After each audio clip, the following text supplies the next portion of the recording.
Hi everyone, welcome again to another episode of G9ija TV. This is the Big Mic on our episode 24. I hope you guys are getting ready for the weekend. My name is Latunde and I've got some few uses for you to actually talk about. Without much ado, I just want to talk about a lady. Did not say exactly where in Nigeria. And the thing about it is that it's got to do with the relationship.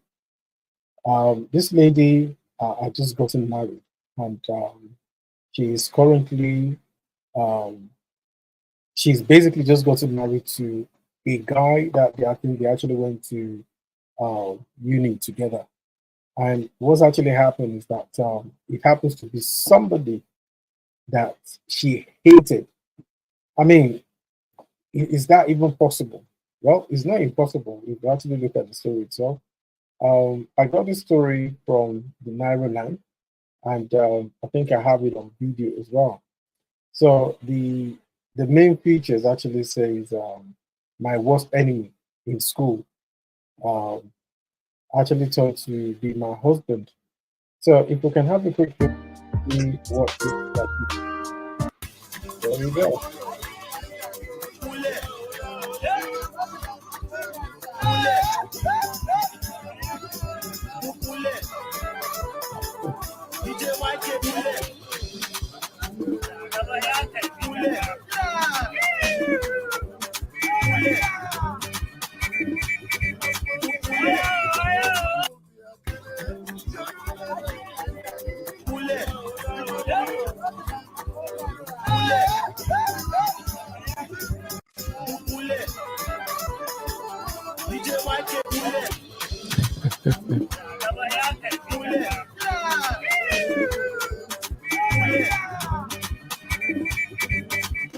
Wow, they actually look like they are seriously in love, isn't it?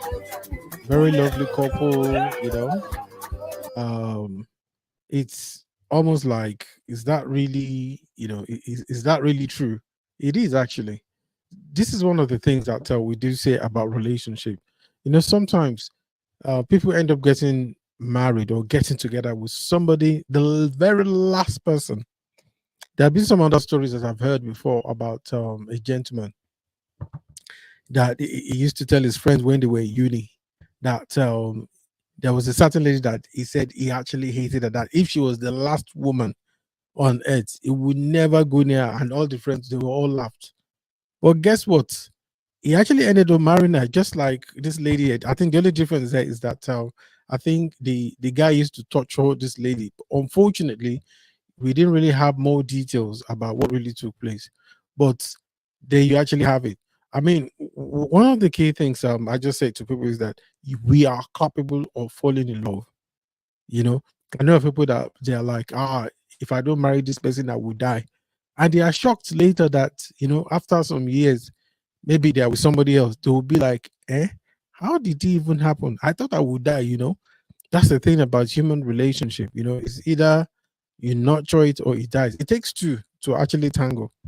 That's the truth of the matter. It takes two to actually tango. That's the truth. And some people don't want to realize that, in terms of the relationship itself, transparency is key. Consideration is key. Showing empathy, you know, listening to what the other person is saying. Being in love does not mean that you take nonsense from your partner. No, it means, of course, understanding. That's what it is. If not, some people take it for granted, like, oh, if you love me, you jump from a Nepal. It's not going to happen. It's not going to happen. Because if the guy goes on top and grab a power line and trying to demonstrate that he loves you, what happens?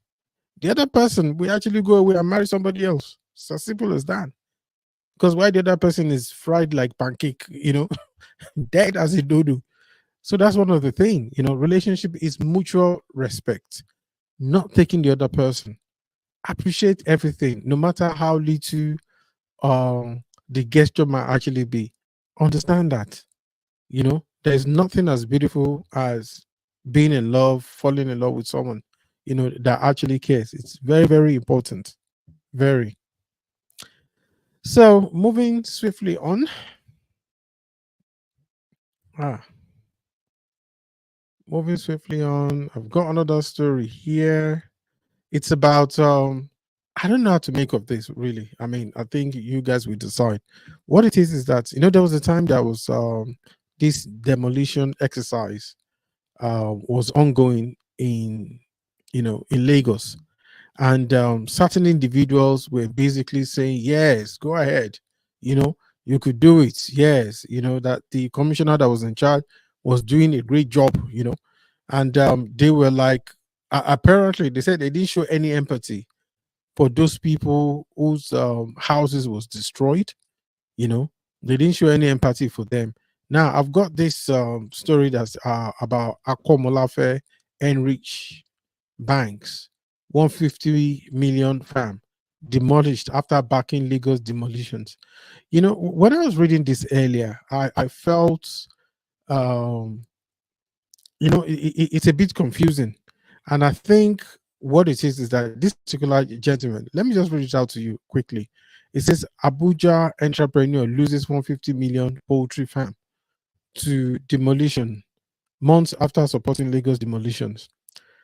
Akomolafe Eric Banks, an entrepreneur based in Abuja, has lost his 150 million poultry farm due to a demolition carried out by the Federal Capital Development Authority. The demolition occurred on Sunday, approximately 4 months after Banks had publicly endorsed similar demolition activities in Lagos State. According to Banks, the demolition was executed without prior notice, destroying his investments and leaving more than 50 workers unemployed, despite his possession of all, despite his being in possession of all legal documents to occupy the land. How can this happen in a country where I followed every legal process? Banks lamented. Let it be clear that all the paperwork, including certificate of occupancy, the CFO, was in order. Yet, some individuals within the government decided it was unacceptable, decided that it was acceptable to destroy my life's work and investment worth a lifetime. He continued, this isn't just my loss. Over 50 workers are now out of a job and business. In these difficult times, families will suffer because of the action of certain individuals operating under the guise of the Federal Capital Development Authority. Tell me, why can't I farm on my private property? Why? In May, banks appraised the Lagos state government for its demolition efforts in Mende Villa, Lagos, which targeted buildings obstructing waterways. At the time, he had written, Tokumbo Wahab is doing a good job. If Lagos floods, we will blame him. If the demolition affects sensitive areas, we will cry foul. However, Lagos State has much work to do. Buildings should never be allowed to sprout on such channels before order is enforced. However, bank support for the demolition efforts in Lagos, led by Tokumbo Wahab, who happens to be the Lagos State Commissioner for the environment, has resurfaced, sparking backlash on social media, with users accusing him of hypocrisy. FS Yusuf, a prominent figure on social media, known for supporting the Labour Party during the 2023 presidential election, labeled Bank's situation as karma. Now, when demolitions destroy other people's properties in Lagos, you said good job because you hated the tribe affected, which it was actually referring, the tribe is referring to as the Igbos. Now it is your turn. Your 150 million investment is gone. Still think demolitions are great. Idiots, Yusuf posted. Others echo similar sentiments. Bimisola CFC criticized Bank for his lack of empathy when others were affected. Writing, when other people's properties were demolished, you praise the government. Now you're crying because it happened to you. Now you understand how 50 people losing their jobs feel. Hypocrisy at its finest. Likewise, Winston Adeti compared Bank's plight to the recent demolition in Abuja, suggests that FCT Minister Wiki was simply fulfilling his duties. Nothing to see here, bro. Just Wiki doing his job, like Tokumba Wahab in Lagos. You supported it back then. Now you are willing. Joseph uh, Onora, another critic, highlighted Bank's lack of empathy during earlier demolitions. When the demolition madness was happening in Lagos, you celebrated because it didn't affect you. Now it's your turn. Bad governance, we always circle back if we don't collectively stop it. I feel sorry for those who support the arbitrary actions of the current ruling class. We must fight to establish the rule of law. A bank has since called on FCT Minister Wiki and Nigeria First Lady, who are previously encouraged citizens to engage in farming to address the situation. I hope no one accuses me of treason when I protest because this is an act of treason against me, he wrote. Fitch had earlier reported that Tokumbo Wahab had aggressively ordered the demolition of several structures in Mende Villa within the Maryland axis of Lagos under the pretext of clearing blocked waterways. Now you can see that there are a couple of things here. The truth of the matter is that what comes around goes around. We have to. It doesn't. I think this is where we need to be objective in Nigeria. It doesn't matter which part of the country, whether it's in the southwest, south, southeast, north, central, north, west, northeast, whatever. All across the country, we must not allow things like this to happen. It shouldn't be. This is very wrong. We had people who were actually employed here over 50. Now, I believe this is an allegation because I know there are several demolitions going on in Abuja, and I will actually find it very difficult to believe that they will target this individual, despite the fact that he must have supported. But if you look at what he said back then, that the government must do, in Lagos State when he was supporting the commissioner at that time, I think he wasn't saying that he supported arbitrary demolition.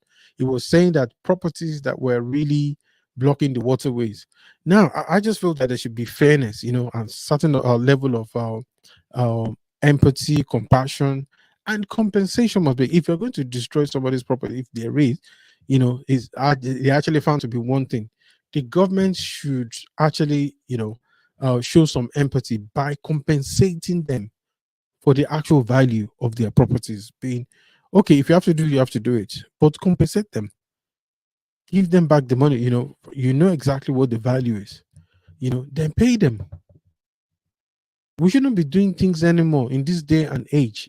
I will find it hard that at that time the commissioner in Lagos would just do that. This is not a matter of whether he's doing it against one set of people or not. This is the problem we actually have with corruption in Nigeria.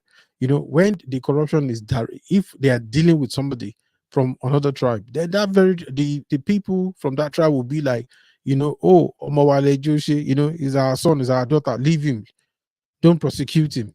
So how then on earth are we going to be able to deal with this sort of corruption when it does happen? How do we actually deal with it?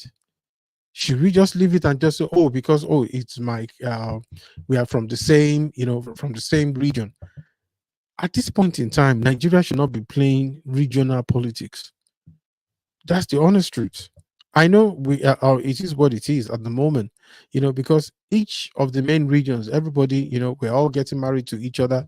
And as far as we're concerned, I think from every single region, we all have family links by blood.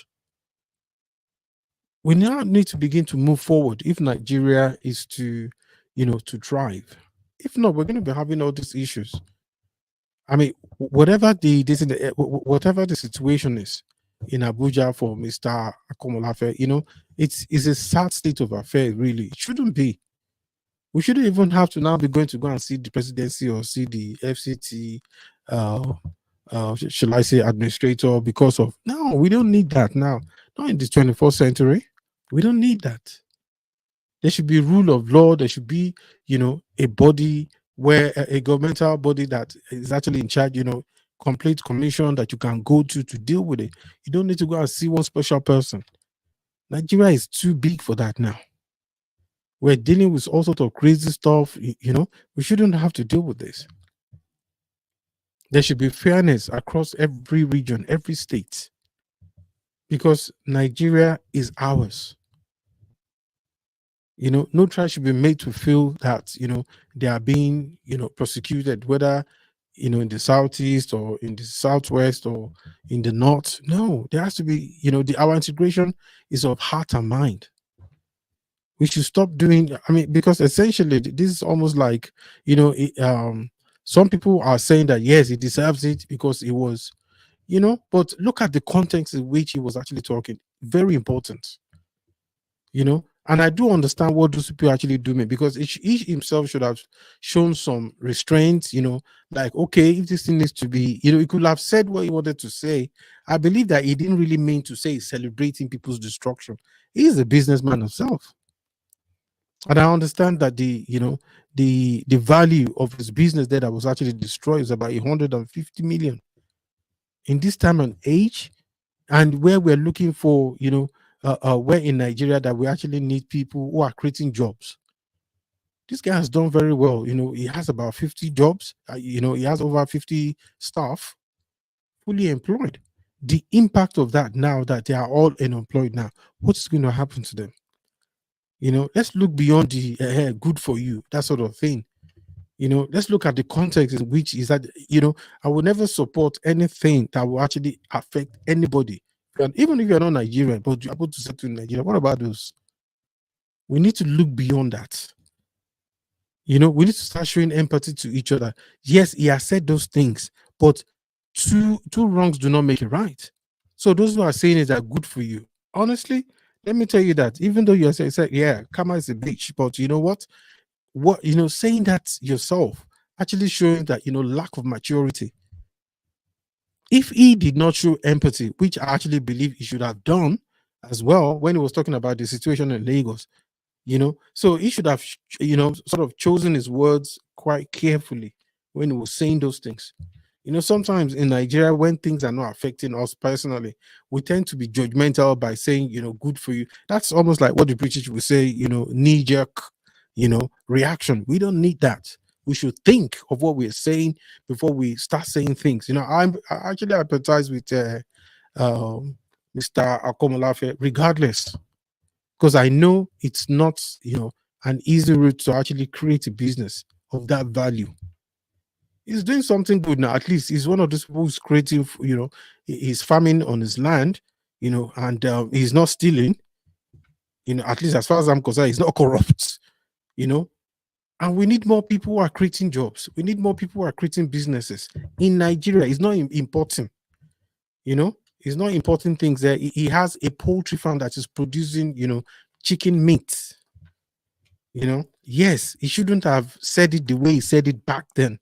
But then, so we too should not do exactly make the same mistake he did by saying good for him. Anyway, well, that's it. So the last but not the least,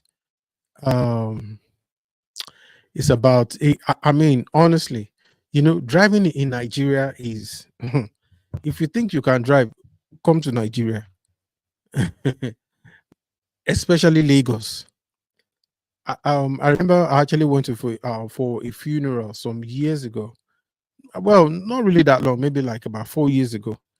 And this trailer was driving beside me, like he knew, because I remember that I actually wind down and I told him, said, look, if you hit my car, there's going to be trouble. The guy looked at me like maybe I was an alien from planet Pluto and just totally just ignored me. And we're just doing his own thing. And of course, within 10 minutes, he's crashed the side of the car. Guess what? The story changed. What did this guy do? This guy now started begging. I'm like, you are begging. But I told you now, I warned you earlier. This guy was, kneeling down inside the mud, saying, oh, he's in trouble. How would, and I'm thinking, is this guy smoking something? Because I just told you, and as far as I was concerned, it was actually, he did this deliberately. And I now realized that some of these people are seriously, they need, it's true, they need psychological evaluation, because this guy actually did it. He deliberately scratched the side of the car and now came down, and I was kneeling down saying he's sorry, he doesn't have any money, because I took his driver's license. And everybody came out, in the surrounding area. They were like, oh, please forgive him. And it was then that I now realized that I think our sense of forgiveness in Nigeria is misplaced. Seriously, seriously misplaced. Some people need to pay the price for certain things. Honestly, some people, because especially when it is done deliberately, you can definitely tell.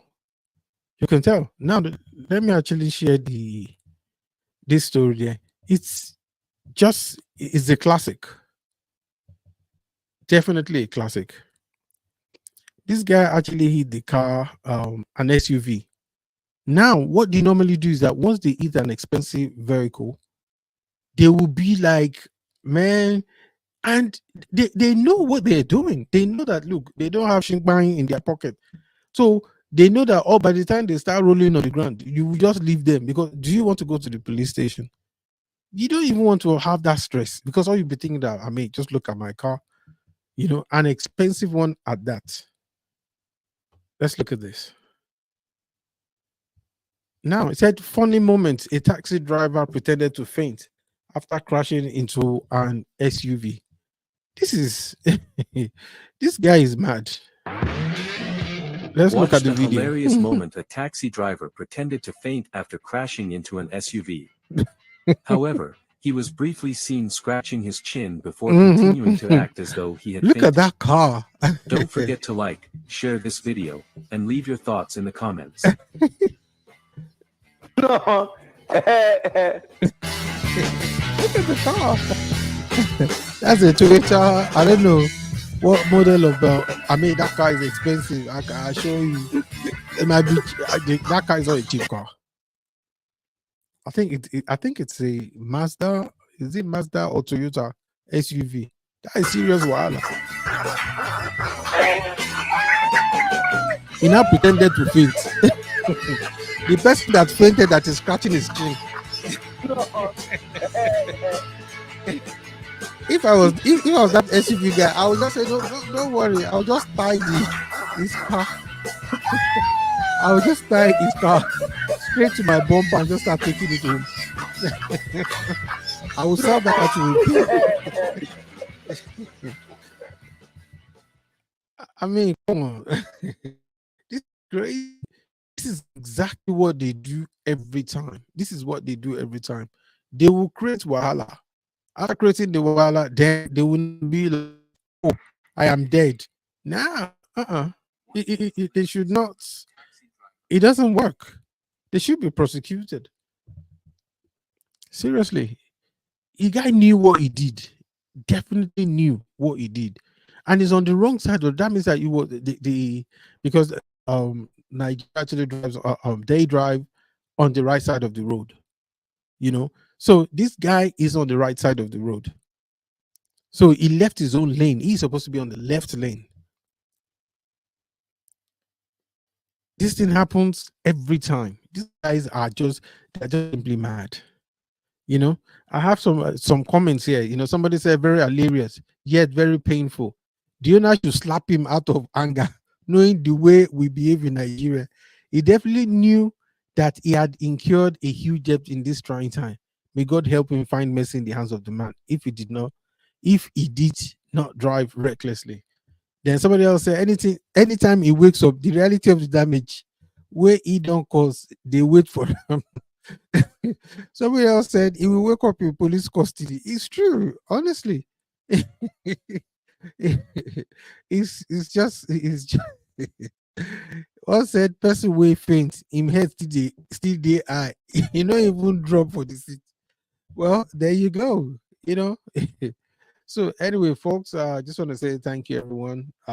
Really actually enjoyed this, and I'm sort of looking forward to see you guys tomorrow. And yes, it's another weekend. So, folks, have a great weekend and see you tomorrow. Thank you. Bye.